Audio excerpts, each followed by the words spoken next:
Shalom Bapak Ibu, saudara-saudara yang dikasihi oleh Tuhan, selamat pagi dan salam sukacita untuk kita semua. Terpujilah Tuhan, pagi ini kita berjumpa kembali dalam program renungan harian GKPO Halim Perdana Kusuma. Sebelum kita memulai kegiatan, sebelum kita beraktivitas dan mungkin memiliki rencana-rencana dalam sepanjang hari ini, saya mengajak saudara untuk menyisihkan waktu sejenak untuk membaca dan merenungkan firman Tuhan. Mari kita awali dengan doa. Terpujilah Engkau Tuhan Yesus Allah yang hidup selamanya dan seterusnya. Kami bersyukur pagi ini kami boleh menikmati bangun pagi dengan sukacita, semua karena kemurahan Tuhan. Hari ini kami siap memulai kegiatan kami Bapa. Kami butuh Tuhan, kami butuh Engkau ya Roh Kudus untuk menuntun dan memimpin langkah kami melalui kekuatan firman Allah yang akan kami baca dan renungkan bersama. Berbicara kepada kami Tuhan Yesus, kami siap mendengarkannya. Amin. Yehezkiel pasal 2 ayat 8-10. Tetapi engkau, anak manusia, dengarlah apa yang kufirmankan kepadamu. Janganlah memberontak seperti pemberontak ini.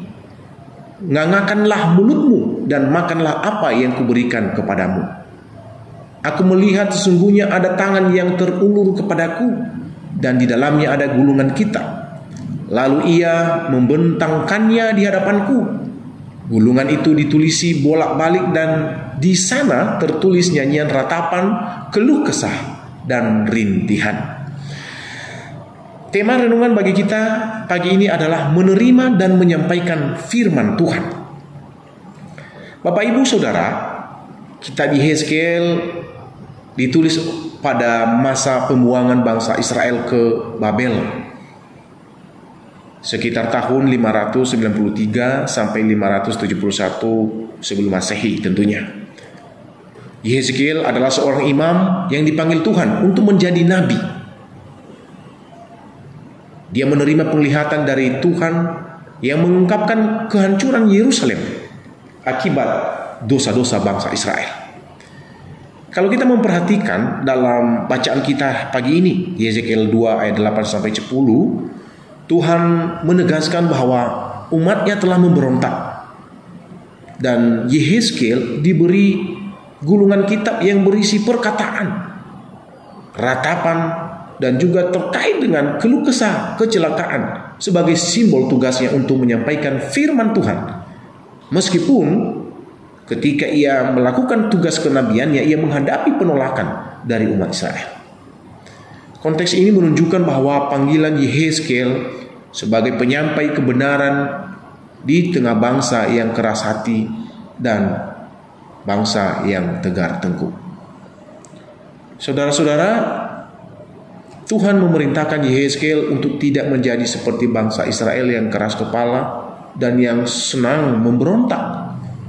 Sebagai tanda panggilannya, Yehezkiel diperintahkan Tuhan untuk memakan gulungan kitab yang berisi perkataan, ratapan, keluh kesah, dan juga rintihan atau kecelakaan.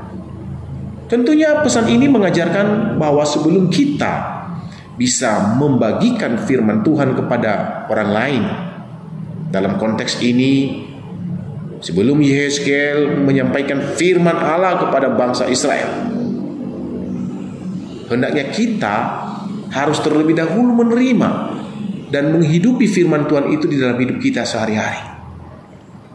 Pesan ini mengajarkan bahwa firman Tuhan tidak selalu menyenangkan atau mudah diterima, tetapi tetap harus diterima dengan hati yang terbuka.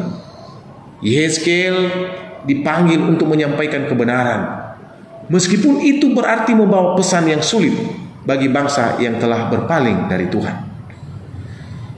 Bapak Ibu Saudara, ada 3 hal penting yang menjadi aplikasi bagi kita terkait firman Tuhan ini.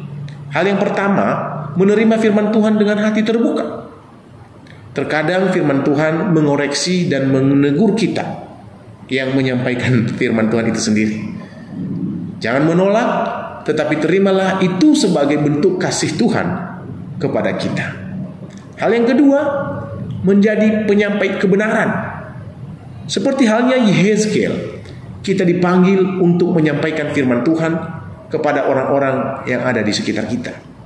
Meskipun mungkin tidak selalu orang-orang yang ada di sekitar kita menerima kita dengan baik, Bahkan dalam pengalaman kita sehari-hari, tidak sedikit orang yang ditolak, bahkan diperlakukan tidak baik. Yang ketiga, tetap setia dalam panggilannya. Tuhan menguatkan Yehezkiel untuk menjalankan tugasnya, walaupun tugasnya adalah tugas yang sulit. Nah, kita pun harus percaya bahwa Tuhan akan memberikan kekuatan kepada kita dalam setiap tantangan-tantangan yang Tuhan izinkan kita hadapi saat menjalankan tugas kita untuk memberitakan kebenaran firman-Nya. Nah, Bapak Ibu Saudara, Rasul Paulus dalam Perjanjian Baru berkata kepada anak rohaninya yang bernama Timotius, di dalam 2 Timotius pasal 4 ayat 2 berkata, beritakanlah firman, siap sedialah baik atau tidak baik waktunya. Nyatakanlah apa yang salah, tegurlah dan nasihatilah dengan segala kesabaran dan pengajaran. Artinya Bapak Ibu Saudara, apa yang menjadi tugas kita setelah kita menerima dan menyampaikan firman Tuhan, kita lakukan. Baik atau tidak baik waktunya, seperti halnya Paulus katakan kepada Timotius. Mari kita terus menyatakan kebenaran firman Allah kapanpun dan dimanapun kita berada. Terlebih khusus kita sebagai orang percaya, sebagai pelayan-pelayan Tuhan, mari kita melakukan tugas ini dengan sepenuh hati. Selamat beraktivitas hari ini. Tuhan Yesus memberkati. Mari kita berdoa. Ya Bapa, terima kasih firman-Mu yang sungguh menegur kami dan menasihati kami sebagai orang percaya, sebagai pelayan Tuhan, untuk senantiasa siap menerima dan terus menyampaikan kebenaran firman Tuhan dimanapun Tuhan kami percayakan berada dan bertugas. Seperti halnya Yehezkiel, Engkau memanggil dia dan memberikan dia tugas tanggung jawab menyampaikan kebenaran firman-Mu. Demikian pula kami yang hidup di zaman ini. Kami tidak mampu apabila kami mengandalkan kekuatan sendiri, tetapi bersama dengan Tuhan, melalui kebenaran yang saat ini kami dengarkan, kami percaya kami dimampukan oleh Tuhan. Seberat apapun tugas-tugas itu, Tuhan memberikan kekuatan dan kemampuan bagi kami. Terima kasih Tuhan. Hari ini kami siap memulai kegiatan kami. Apapun yang telah kami rencanakan, yang akan kami rencanakan, kami lakukan sepanjang hari ini, Tuhan, Engkaulah yang menjadi penolong bagi kami. Apabila di antara kami ada yang sakit, yang lemah tubuh, Tuhan jamah, Tuhan sembuhkan, Tuhan pulihkan. Yang memiliki pergumulan, Tuhan berikan jawaban dan jalan keluar. Dan biarlah Allah sendiri yang menyediakan masa depan yang penuh harapan bagi kami. Terima kasih Tuhan, hanya kepadamu kami berdoa dan berseru, di dalam nama Yesus kami bersyukur. Amin.